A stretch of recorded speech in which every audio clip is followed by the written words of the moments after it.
Buongiorno, il suono delle campane prese in pieno dal santuario, come vedete alle nostre spalle, di Madonna di Rosa per la sagra del Pazal. Esatto, bravo, vedo che sei preparato. Stamattina c'è il nostro amico David che ci lavora e che non vuole più far dirette con noi. Vabbè, lo ringraziamo lo stesso. Ma non è vero, solo che disgraziato, vabbè. Ecco, vuoi dirlo in diretta? Comunque, non so se ci sentirete perché ci sono le campane dietro.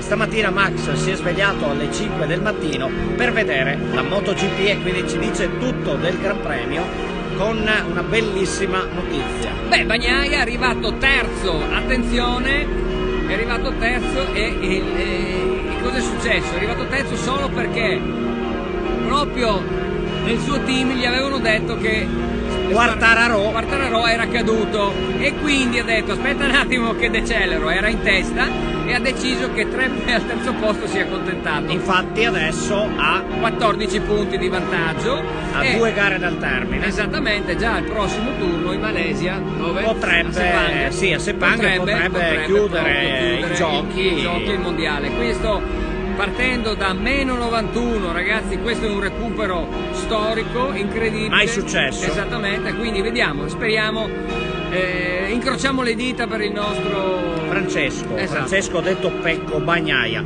Pallavolo, Max, Pallavolo, sì, dimmi. Che la squadra italiana ha vinto 3-0 la finale per il terzo posto contro gli Stati Uniti. Oro meritatissimo, doveroso alla Serbia che ha vinto tutte le partite al mondiale. Tra Polonia giocato in Polonia e in Olanda, ha vinto 3-0 ieri contro il Brasile, quindi grande merito alla Serbia. Ecco, voglio fare un piccolo commento, continuo a ribadire il mio concetto, il terzo quarto posto è una medaglia del piffero, scusate se lo dico, non arrabbiarti, perché secondo me devono essere tutti e due a pari merito sempre, perché a parte le Olimpiadi, perché si è senza motivazione, diciamoci chiaro, cioè chi fa la finale, il primo e secondo posto ha senso, gli altri due secondo il mio punto di vista non hanno più la motivazione uguale e quindi terzi a pari merito secondo me è la cosa più giusta che sarebbe da fare sempre. Ecco, infatti a calcio non lo fanno più, questo è il discorso. Tra l'altro forse ai mondiali, che purtroppo però non ci vedranno protagonisti, andiamo al calcio. Forse un bene, vedremo. Dai, intanto hanno sorteggiato domenica scorsa i gironi degli europei, abbiamo beccato l'Inghilterra, l'Ucraina e la Macedonia del Nord, voglio dire. Quindi mangeremo spesso? Mangeremo spesso. Frutta. Bisogna vedere se è amara o dolce. Ecco, comunque insomma, intanto hanno finito di suonare le campane, abbiamo detto della pallavolo e della MotoGP, ma ovviamente parliamo anche velocemente di calcio, perché c'è da dire il ritorno alla vittoria della Juventus nel derby di Torino, il derby della Mole, con un gol di Vlahovic, il Monza che si ferma dopo 3 vittorie consecutive. Fabio dal Canada, che salutiamo, ti ha detto peccato che nell'ultima diretta hai perso l'occasione di dire che Berrettini si era fermato in Laguna. L'ho letto. Ecco, l'hai letto. Cosa vuoi dire a Fabio? Fabio, hai ragione. Il Monza si è fermato in Laguna, no? Perché eravamo a Empoli, al limite si è mangiato un po' di gelati San Montano. Esatto, no, c'è da dire questo, Berrettini ormai si è fermato alle pubblicità più che in Liguria. Beh, questa è bella, sì.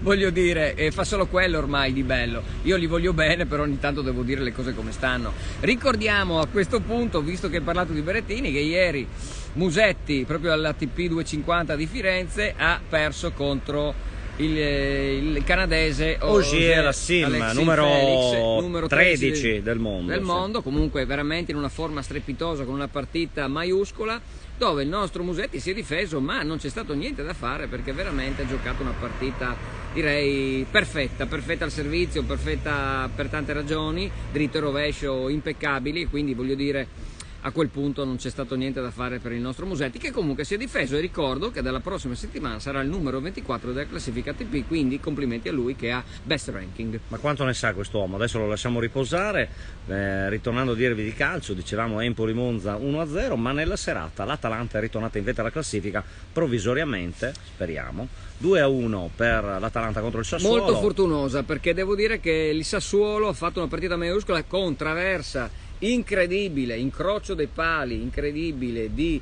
Berardi, che a momenti si scappava il 2 pari, quindi diciamo è stata una partita vinta ma molto sofferta, e queste sono le partite che ti dicono che ti fai la differenza, che riesci ad arrivare fino in fondo, quando vinci partite dove hai anche sofferto parecchio. La fortuna poi ha voluto che l'incrocio dei pali non fosse un po' più sotto, esatto, gol, non quindi, fosse gol. però Berardi è tornato, perché dopo l'infortunio è rientrato nel secondo tempo e ha dimostrato che adesso è pronto per riportare su il Sassuolo. E anche la nazionale, speriamo, nelle amichevoli di novembre, dove ahimè purtroppo saremo prossimi al mondiale fra un mesetto circa, e quindi ci sarà sportissimo speciale mondiale, insomma ci sarà da parlare, da divertirsi. Ma ovviamente un grande plauso va fatto a un certo Filippo Ganna, che nella serata di venerdì ha fatto un record del mondo nel 4 km in finale contro il pugliese Jonathan Milan. Grandissimo anche lui. Ganna, dopo il record dell'ora spettacolare, quasi 57 km percorsi in un'ora sabato scorso, ha vinto la medaglia d'oro, quindi devo dire complimenti a Filippo Ganna, perché ha fatto veramente una conclusione di stagione spettacolare, veramente incredibile. Ecco, questo era doveroso dirlo, perché insomma abbiamo parlato del volley, della MotoGP, del calcio, insomma, e ci sarebbe da dire del basket, con Milano sconfitta in Eurolega mentre la Virtus ha vinto, quindi al momento un record uno pari per le italiane. Ieri la Virtus ha vinto a Verona facile 85-60, prosegue la marcia trionfale in testa con Tortona, vedremo oggi Milano, martedì è già tempo di Eurolega, questo per quanto riguarda il basket, e il 18 inizia l'NBA, quindi attenzione, perché Basket Zone si avvicina. Ma Max, se non hai altro da aggiungere, no, direi che possiamo... Stavo proprio pensando cosa potrei aggiungere, ho detto niente, perché insomma c'è tutto. Oggi c'è la finale ovviamente dell'ATP di Firenze, Davide, tennis. Dove sei finito, Davide? Che fai? Dai, consegnare, vedete che adesso vi facciamo vedere, perché siamo qua, vedete, ecco qua stanno vendendo i ragazzi, i volontari, vedete il Pansal, eccoli lì, non so se li vedete, ma insomma ve li ho fatti vedere, quindi andate a prendere il Pansal qua alla Madonna di Rosa. Non so più chi sfottere, David, vieni, ti prego. A proposito di chi sfottere, i pronostici vedono quest'uomo in testa nella nostra sfida personale, e vedrete ci saranno novità, ve le annunciamo adesso, che dal girone di ritorno faremo i pronostici in quest'ordine, quindi prima il primo e così via tutti gli altri, per ovviamente sfavorire chi è in testa alla classifica. Altra cosa, avviso agli amici di TikTok, ai naviganti, TikTok, sì, che adesso sta litigando con la TikTok Meloni. Sì. Detto questo, avviso che se il video completo sarà visto naturalmente sul nostro canale Instagram. Ma credo che siamo sotto i 10 minuti. Non importa, non importa. Sforiamoli questi 10 minuti. Insomma, bisogna stare. Sì, abbondiamo. Ecco, intanto mercoledì Coppa Italia, in particolare Udinese-Monza, per chi vuole andare alla Dacia Arena. Ecco, questo era doveroso. 3-0 per Udinese, benissimo.